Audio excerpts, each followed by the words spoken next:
The bottom line here is that we're not going anywhere. I am not going anywhere. I wouldn't be running if I didn't absolutely believe that I am the best candidate to beat Donald Trump in 2024. So defiant President Joe Biden this morning on the air with our colleagues, Joe and Mika. That appearance comes on the heels just a few minutes after it was made public that he'd sent a letter to congressional Democrats. President saying that he would not bow out of the race, saying in part, quote, voters and the voters alone decide the nominee. President Biden went on to say this, quote, the question of how to move forward has been well aired for over a week now. It's time for it to end. We have one job, and that is to beat Donald Trump.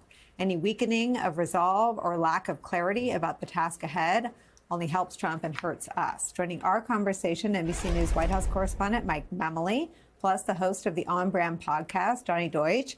So, Donny, you heard from Timothy Snyder, who is sort of the closest thing I have to a North Star to how to cover this moment, where the threat isn't a Republican president that I disagree with, but regime change, something autocratic and not democratic in nature, something that changes the world in which our kids grow up in, from something unrecognizable to the world we grew up in. And he seemed to draw a line and say that these questions and this process on the Democratic side is healthy, is allowable. And in that spirit, I ask you your thoughts on this moment. Yeah, it's a privilege to follow Professor Snyder. I think he's just incredible. We have an obligation at this point to ask questions. It's very simple. We cannot be in a woulda, coulda, shoulda situation. I don't subscribe to this. Everybody pile in behind President Biden right now. I love Joe Biden. He's done a great job. This is an inflection point. And we ask ourselves one question. Who is the best path to beat Donald Trump? Is it Joe Biden right now, and he's nicked up and he's definitely wounded from that last debate, or are there alternatives? Kamala Harris, maybe not even Kamala Harris. Oh, God forbid I said that. I'm just saying this is the time we ask and we talk. This is a democracy. We're not the other side. We don't just all of a sudden say we're told to do something, so it's time to lock in. No. This is a moment in time, and I think for some reason we've been given this moment in time. And I don't want to hear letters from people saying, oh, you're not behind Joe Biden. I'm going to be behind with all my heart and soul whoever the Democratic candidate is. The problem with Joe Biden right now as a Democratic candidate is, Nicole, you've said this many times on your show, if it's a referendum on Donald Trump, we win. If it's a referendum on Joe Biden, we lose. I don't know how you get that referendum back on Trump. The problem is you're going to have $1 billion+ coming in, reminding every day or suggesting every day or mandating every day that Joe Biden can't do the job. And how do we get the conversation back to Donald Trump? And that's can somebody else do that better? So what I want right now from the American public, from every politician, from every journalist, from every voter, is to just not just necessarily lock in line. And maybe that is the right move. But this is when we say, is there a better path? Is there an all-female ticket? Oh, my God, I said that. I'm just saying things that all of a sudden you go, oh. And we need to talk about it right now, because this is the time. A couple of weeks from now, 3 weeks from now, is not the time. So we are opposite from the other side. We tell the truth, and we question things, and we openly question things. And I don't think anybody should be told not to question right now.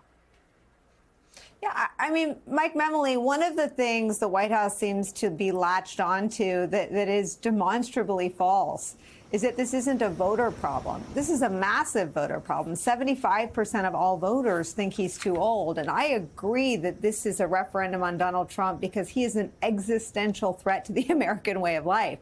But this isn't something that the media cooked up. This is something that the media largely ignored for years as voters, raised their hand and said, ooh, I'm worried about this thing. Yeah, Nicole, that's right. I mean, part of, though, what we're hearing from White House officials, and I've been on the road with the president in the last few days as well, is that these concerns about both candidates have existed before the debate, and they persist and in some cases may have worsened after the debate. But what the Biden team has not seen in their internal research, but also in all of the public polling that's been revealed, is the kind of attrition of his support to the degree that justifies the kind of public panic that they're seeing and trying to manage among Democratic establishment figures right now. Now, two things could be true, though, Nicole. That can be true, but also remember that it's the Biden team itself that called the play. They were the ones that pushed for, and Trump quickly agreed to, having an earlier debate than we've ever had in the modern history of presidential debates. It was part of an effort to try to drive the conversation to those voters who have been most disengaged to focus on this choice. It is between President Biden and former President Trump. And the conversation that's been going on since that debate has not been about what Donald Trump said during that debate and the kind of threat to democracy that the campaign has been arguing he poses. But it's been about whether Joe Biden, forget about whether he can campaign and win the job in the next 120 some odd days, but whether he can even do the job for the next 4 years. And so that's the moment we find ourselves in now, and why the Biden team has really tried to reframe this moment with a much more aggressive pushback in the last 72 hours as one in which President Biden is representing the will of the voters, and his party, those who are calling for him to step aside, are only among those elites who have frankly never been with him in the first place and have never quite seen his real political appeal from day one. I just want to challenge, Mike for a second. First of all, it's not panic to question. It's panic to not question, frankly. And it's not just elites. Let's not be sold to blue goods. It's a lot of people that have a question about Joe Biden now. We will get behind Joe Biden. We will get behind whoever the candidate is. But let's not be afraid to imagine, to what the professor said before. Let's not let fear dictate us. I love Joe Biden. And if Joe Biden is a candidate, I'm all in. But this is the moment in time we throw everything on the table. The panic thing to do is to not do that.